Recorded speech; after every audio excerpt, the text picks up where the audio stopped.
most of you know, I'm Pat Shannon, Gilliam County Commissioner, and I'm in the room here today with my assistant, Miranda Reese, and we are doing this video as a new tool to communicate with the residents of Gilliam County, and we're going to call it County Commissioner's Corner.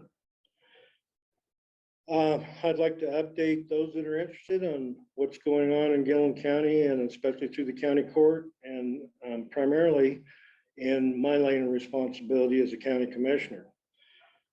As a county commissioner, I'm the Road and Weed Department Commissioner, and those are the two departments that report directly to me within the county system.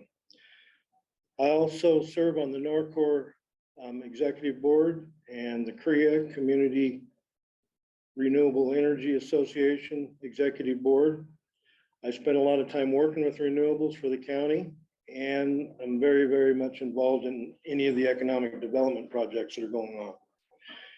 So to start with, in the road department, in the past, year, but it's definitely in the last several months, we've had some fairly significant things happen, and Dewey, our roadmasters, completed a project of straightening out the road and widening the road on Baseline.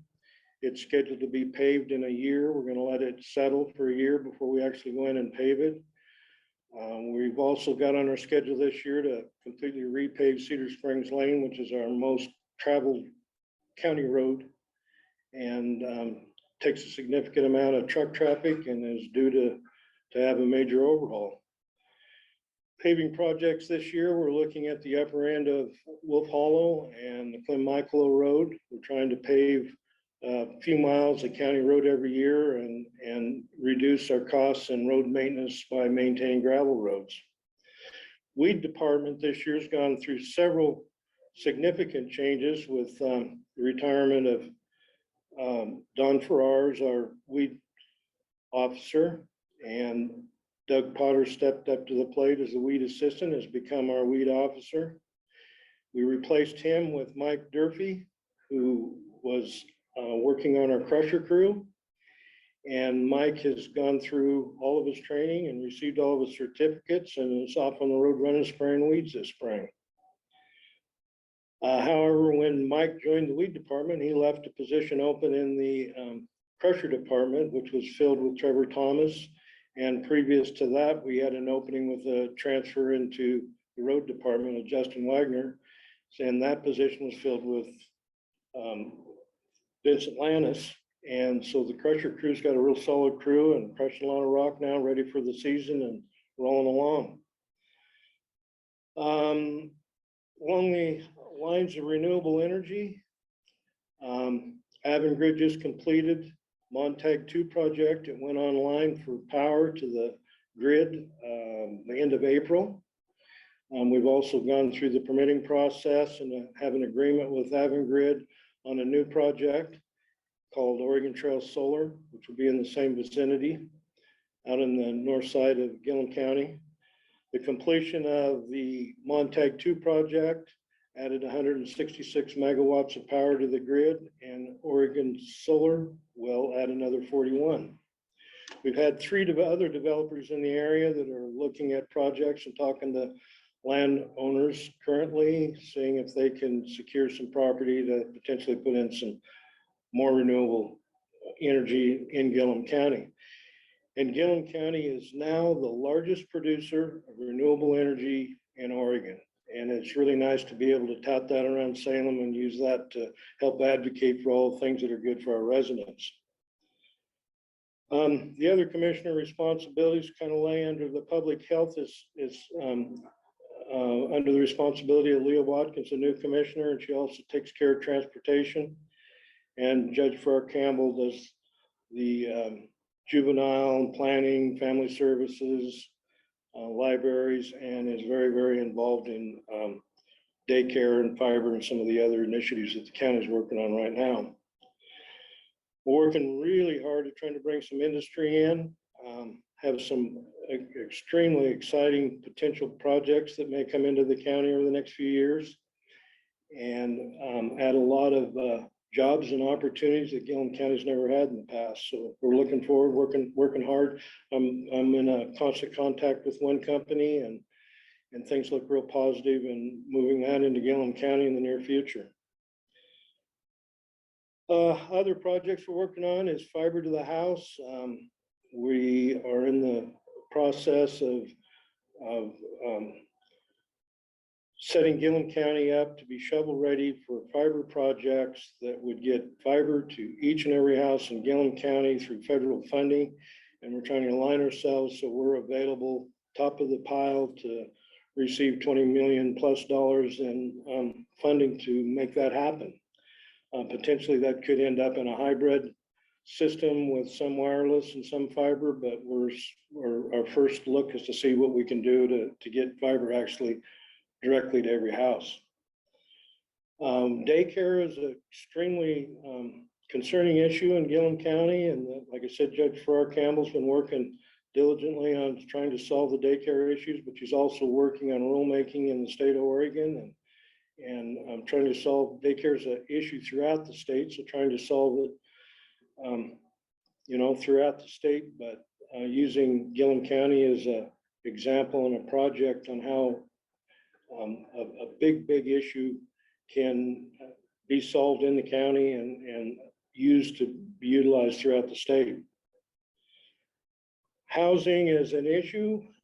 Everybody knows that it's an issue throughout the country, definitely an issue in Oregon. Recently, Gilliam County Court has partnered with the Port of Arlington in purchasing 38 acres owned by Nancy and Tom Proctor on the north end of the county for a housing project. Funds are going to be used for that the county and the port jointly have together with some money from the Willow Creek project. And currently the port's in the process of moving that out of the urban growth boundary and into the city limits of Arlington, and plotting and planning and rezoning will be following as soon as that's annexed into the city.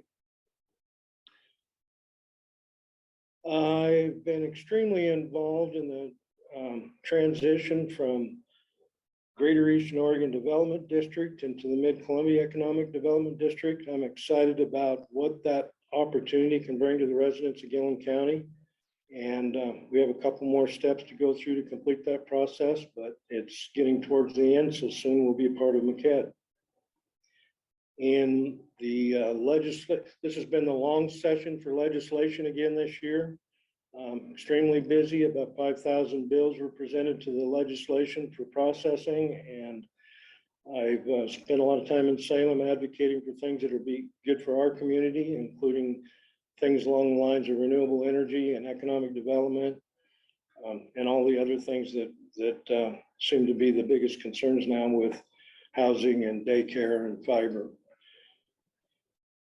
I'm involved with Eastern Oregon Counties Association and the Association of Oregon Counties and CREA and the Eastern Oregon Caucus, who all advocate and lobby for interests for our Oregon counties.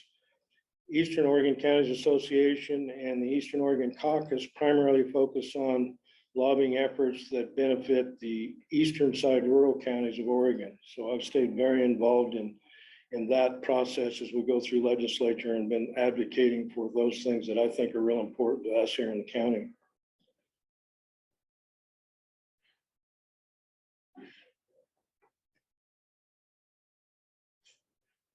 One of our current projects, as we are now in our third tax abatement program with renewable energy companies. First tax abatement was done under SIPS agreements. The second one was done under a red zone agreement.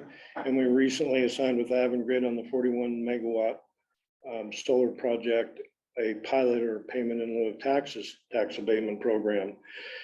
So as the funding sources change over the next few years and the revenue sources become, I wouldn't say unstable, but they're going to change and be different, come in to the county revenue cycle in different ways and look different, along with the host fees from waste management, we are working actively at being proactive and finding ways to invest reserves we have in the county in a way that will help the county maintain sustainability into the future and also help us entice industry and projects, renewable energy projects into the county that will, on the long run, help us maintain a good solid source of revenue in the future.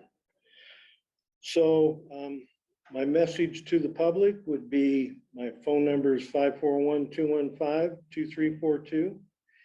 And if you have any concerns or would like a deeper dive into any information, any subjects, I'd be more than happy to take time to sit down with you any place you want and let you know in more detail what's going on within the county.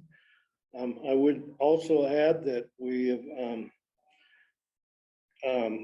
trying to reorganize within the courthouse system with the potential retirement of our emergency manager, Chris Fitzsimmons, and Sheriff Betancourt. And we're moving Jolie Patton over to Jolie Yeager, who replaced Terry Carnon in her retirement in the past year, into the emergency management office to start learning all the duties and responsibilities that have fallen under Chris in the emergency management side, which has grown drastically over the last 3 or 4 years with wildfires and COVID and all the emergencies that people in Oregon have faced. So proactively looking ahead into the future on how to fill positions that are going to be vacated with retirement, and how to join positions together to better utilize the positions we've got by combining duties under individuals instead of each department having its own individual for each position. And so really realigning how the courthouse functions and becoming more efficient, and just trying to, I guess we have a plan in place that's going to be much more efficient and productive for the whole county court system in the future. And with that, I would say, if you need or would like to discuss anything, please give me a call. I'm more than willing and a lot more available now that I'm out of the restaurant business. So be happy to talk to you about anything that you have with concerns with Gilliam County. Thank you.